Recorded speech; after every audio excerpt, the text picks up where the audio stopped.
Welcome to Business Talk on Business Tech with me, Michael Avery, bringing you closer to the business leaders around the boardroom table to share some lessons in leadership through this pandemic. Well, my next guest has got a remarkable story, and I think it in large parts is still being written, a life that in many ways has come to symbolize what is so incredible about the South African spirit and also what we're still struggling to overcome. It's full of personal mistakes, humility, soaring highs, and growth in the most trying of circumstances. And above all, for me at least, the example of ethical leadership at a time when the country is really scrambling to reset its moral compass. And Mteto Nyati, CEO of the Altron Group, welcome to the show. Thank you so much, Michael, for those kind words. I'm looking forward to engaging with you. Now, your book, Betting on a Darkie, Lifting the Corporate Game, really has had incredible success, and I'm sure it's been through several prints. Tell us about the journey in writing this book and the message that you have really hoped that people would take from it. Yeah, I wrote the book, I think it was about 2.5 years ago, and it came largely from the requests that I've been having for people for me to mentor them. And I've been taking a lot of people, and I began to realize that I just do not have the capacity to engage all of the people that wanted to engage me. And I felt maybe the best route for me to multiply myself is through writing a book. And as part of that process, it is something that was a bit difficult to come to conclusion because I'm a private person. So writing a book about myself needed for me to be very, very open and transparent and about a lot of things in my life, So, but anyway, I enjoyed it. It took me a year to write it. And it has been great to see how it's been received here in South Africa. And now, in fact, about 2 weeks ago, it launched in the US, and it's been doing great there as well. How many prints have you had, Mteto? Because I recall chatting to you about the book when it was hot off the presses, but ever since, it's not a day goes by that there's not someone on LinkedIn or other social media platform posing with the book saying, this book has really changed my life. How many prints have you had? Here, I've had 4 prints here. You are on the 4th print here in South Africa. And so I'm excited about that. I'm sure soon it's going to be the 5th print. And I'm excited also how well it's been received by both. We've partnered with Amazon and Barnes and Nobles in the US and also in Europe. So I'm interested to see how it's going to be received there. The best-selling author, to add to your title now. You've been praised for your leadership skills. How would you best describe your leadership style? Yeah, it's a combination of things. I would not say it's one thing, but at the core of it, I would say it's values-based leadership. And values for me is something that define me. I try to, in the organization that I work for, to instill a certain types of values and make sure that we live by those values. And it helps make things much more simple, help people to understand, and it also defines the culture of the organization. So culture for me is so important, Michael. And I see it as actually part and parcel of strategy. Whereas other people, it's like they see it as something that is out there. For me, culture is, and to try and influence culture, that's where I drive values. So that's that. But also, I must say I'm an inclusive leader. It's not it's not like I'm the only person in town. I try to bring as many people as possible and get their views about where we need to be going on things. Now, building culture and being an inclusive leader, how have you been challenged, considering that over the last 16 months, we've moved from a face-to-face environment to a more virtual environment? So how has that challenged you over what has been an incredibly difficult period, both on a corporate level and managing a team of 7,000 people? I think the biggest challenge has been around the different stakeholders throughout this journey. If I look at over the last maybe 12 to 18 months, it's been how to balance the different interests of the stakeholders. They're not always aligned. When I go back to the time when we had to make some sacrifices in the business, sacrifices in terms of making some cuts, because we're not getting the revenue, the sales were down. So we needed to make some sacrifices. Immediately start to have those discussions.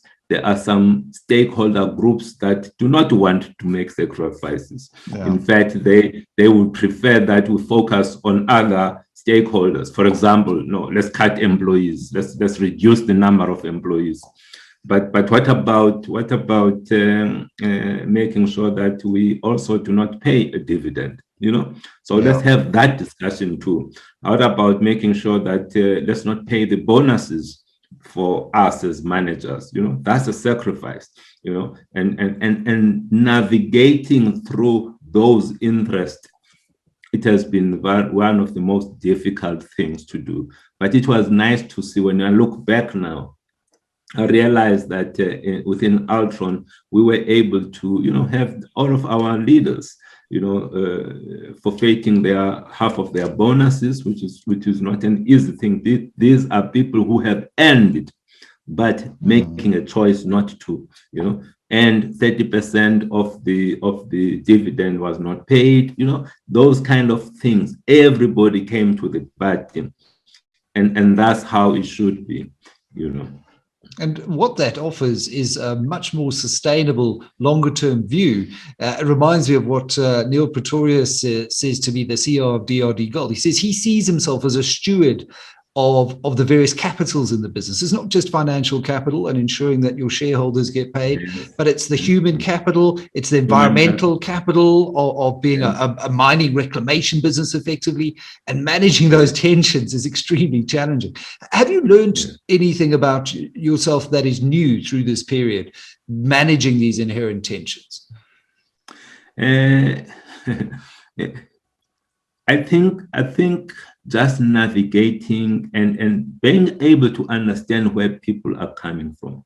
You may be asking them to make sacrifices, but if you do not understand where they're coming from, it becomes difficult to engage them. So always being able to put yourself in their shoes, starting from where they come from. Yes, moving them to where you want them to be, but having an empathy of where they are, and to me that has been one of the things that came out strongly right now during this time, the empathy part, understanding our employees when they say that, we are so afraid. Yes, we're expecting you to be at work, some of the essential workers, but they are afraid. So how do we make sure that we minimize that? You have to put yourself in their shoes and then start to put the resources that you have as a company to try and as much as possible to help them, and that piece, that's the piece. When I look back we do annual surveys with our employees on how they feel about the company. It was interesting that last year, in the year of COVID-19, our scores went up, and that to me was something, wow, this is perfect. To grow, to improve the scores in a year like this one, which means we're focusing on the right things. Absolutely. And that empathy, I think, will stand us in good stead as a country. If we zoom out, I feel there's been a lot of empathy created between business and government having to work together to confront this challenge. And when you've got that degree of empathy, it builds trust, it builds productivity, and that's really what we need to do to get the economy going again. Speaking of which, what are your thoughts on the broad macroeconomy, and what can we do to get the country really moving in the right direction after the pandemic? Yeah, look, the good thing is that I'm starting to see some good signs. good signs. Recently, they did a survey on the confidence, the business confidence, and it was the highest in 3 years. When you start to have business leaders feeling that things are good, things are promising, that's a start. To have that to me is an important tick that we had there. And some of the decisions that are being made around energy, the opening up that space so that people can be able to generate their own energy up to 100 megawatts. That will stimulate not just that space. It's like the start of, it's like the time when we were getting into the mobile telecommunication space. It's going to spark a new levels of innovation, green energy. A lot of industries are going to be coming up at the back of that decision. That one small, it looks like it's a small decision. That's it's a game changer, for our country. Great stuff that was done there by the president. And when I see what is happening as well with regards to the bold decision around SAA, hey, too many people say, it's nothing, this thing. SAA, okay, it's a big thing considering where these people are coming from ideologically. Yeah. For them to be making this bold step, that's a great step forward.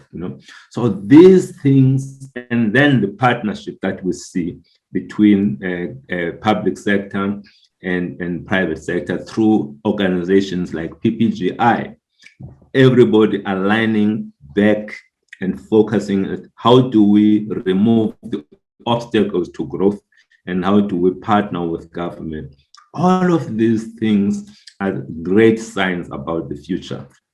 Great. So I'm positive about where we're going. Yeah, I tend to share that view as well. Far too often we can't see the wood for the trees. Sometimes you just need to step back. And when you look at all of the reforms taken in totality, you really start to see a picture emerging of a broader reform momentum building up. And I know many were critical for several years of the slow pace of reform, but that pace certainly has increased as well. Now, speaking of reform and obviously turnaround strategies, Altron was probably one of the best self-help turnaround strategies on the JSE over the last 5 years. What does Altron's turnaround strategy mean? Because it began sometime prior to COVID-19. Just talk us through this Altron 2.0 journey that you've been on. Yeah. So we began this around 2017, the beginning of 2017. When I joined the company, I was recruited by Value Capital Partners who had invested in the company. And we embarked on the journey of turning around this company. And it took probably, the turnaround was not long, probably 18 months. We had fixed the company, the basics.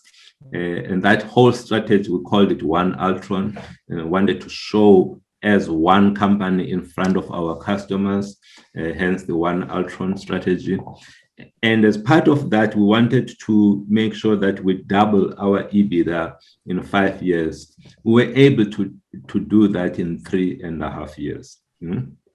Which is really demonstrate how the leadership team, together with our employees, and supported by our customers, helped us to move. So we're no longer talking about the turnaround now. Now we're talking about, after the demerger, we had to do a demerger of Bytes UK, a separate listing of our operation in the UK. That was a phenomenal success.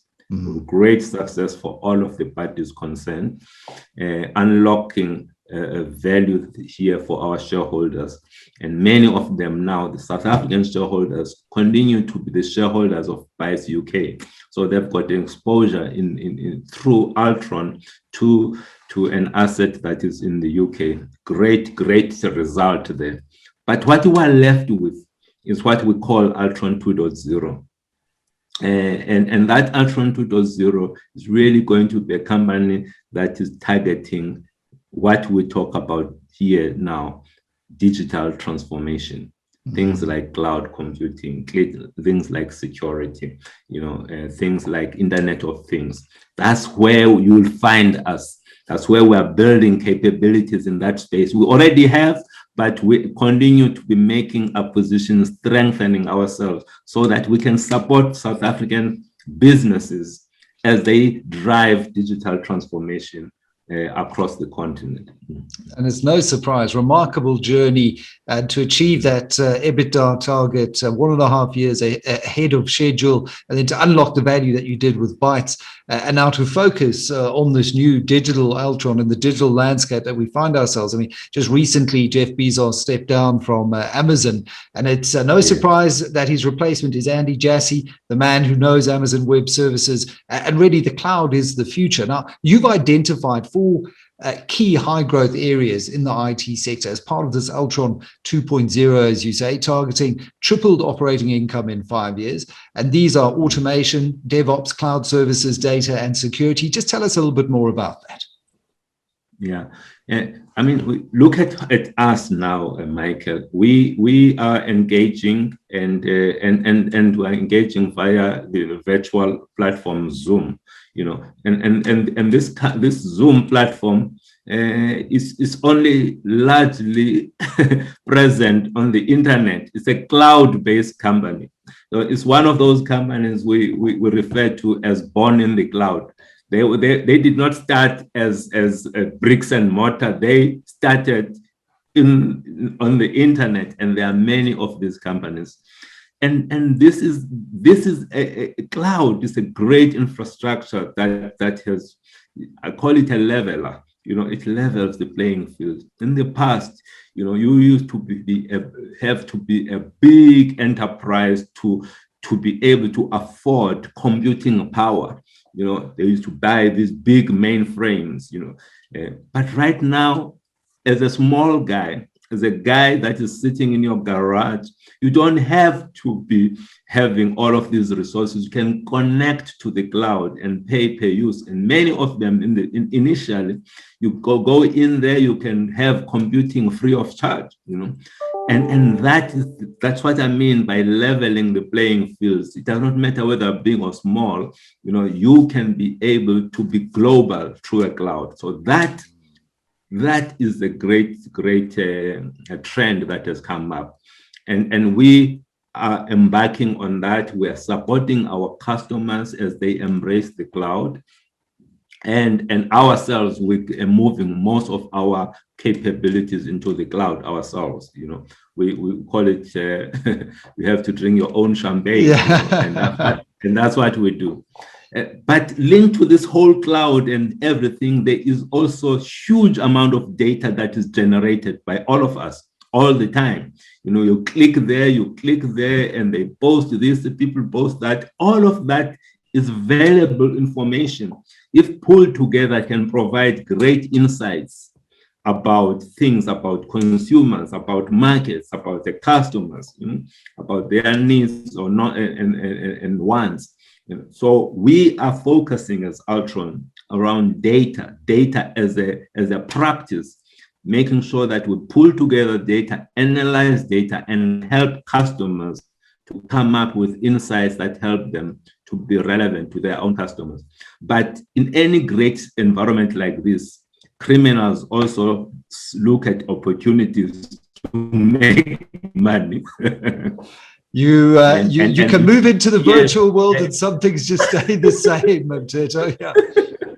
So this is where it makes sense for us to say, let us protect this environment. So security becomes very, very important in this space. So coming up with capabilities to protect the environment. So when you say to your clients, you don't have to come to me physically.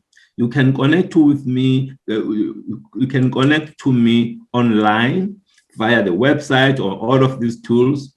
But how do you make sure that this is the person you want to give access to? Mm-hmm. So identity management, which is part of security, is something that we do as Altron. We specialize in and making sure that the right people have got the right access to the right systems. So that's where our security capability comes in.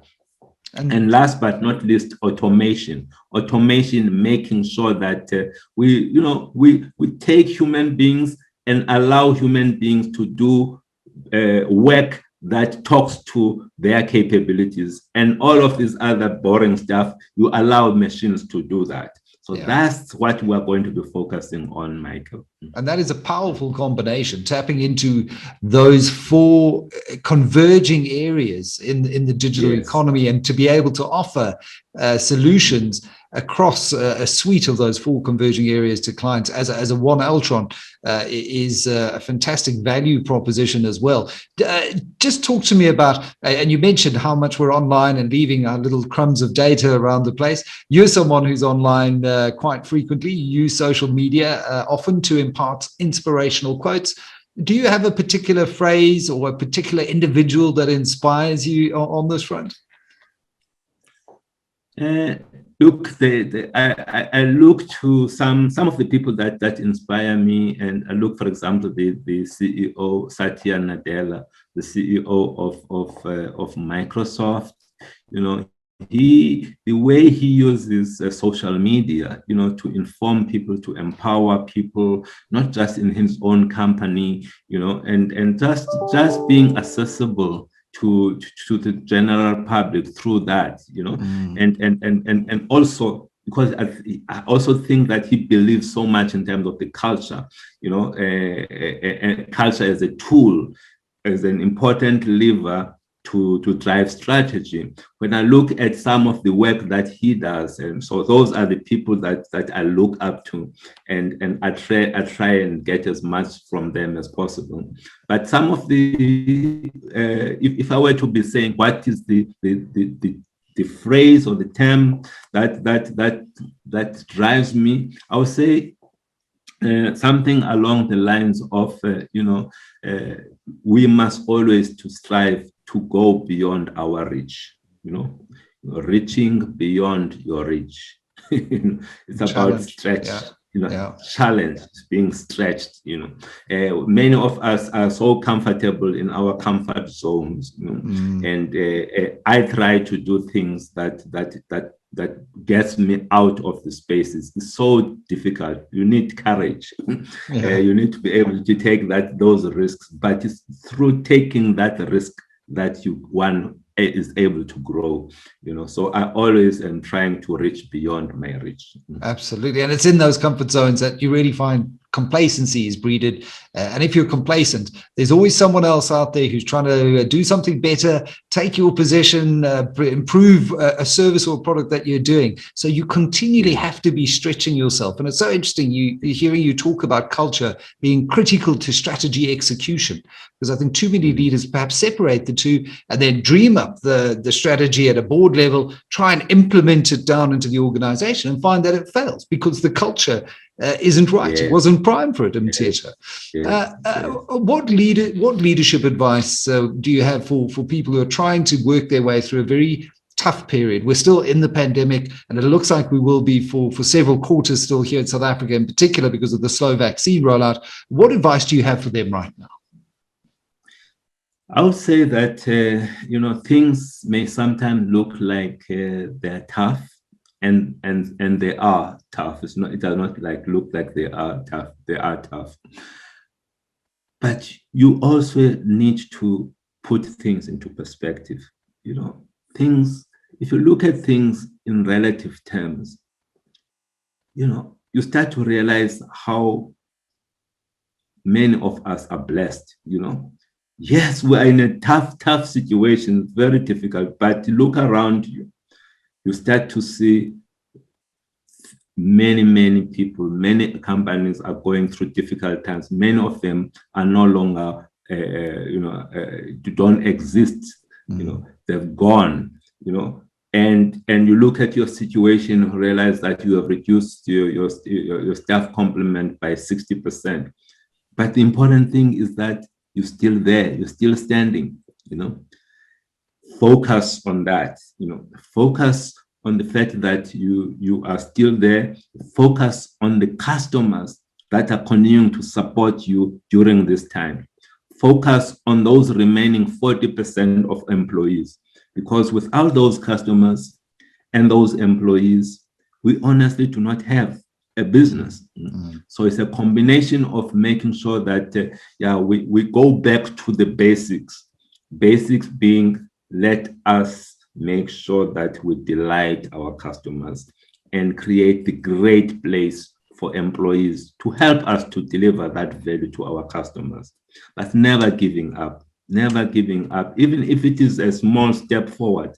Make that smallest steps forward. Make that step. Every day try to find a way to move that inch forward. It may look like it's nothing, but try to find a way to move forward. In that way, we will always be making progress, no matter how difficult things may appear around us. Like inspirational advice and an inspirational story, Mteto, that you continue to craft personally and around Altron as well.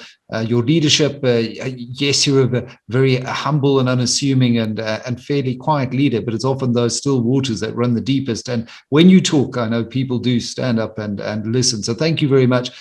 You were also one of those leaders who stood up at our darkest moment through Save SA and various other platforms to say that we need to recalibrate the ethics and the foundations of the leadership of this great country. And it's starting to turn thanks to the likes of your leadership and many others like you. Mteto Nyati, CEO of Altron, talking about his journey in building now Altron 2.0 into the digital economy here on Business Talk and Business Tech with me, Michael Avery. Mteto, take care.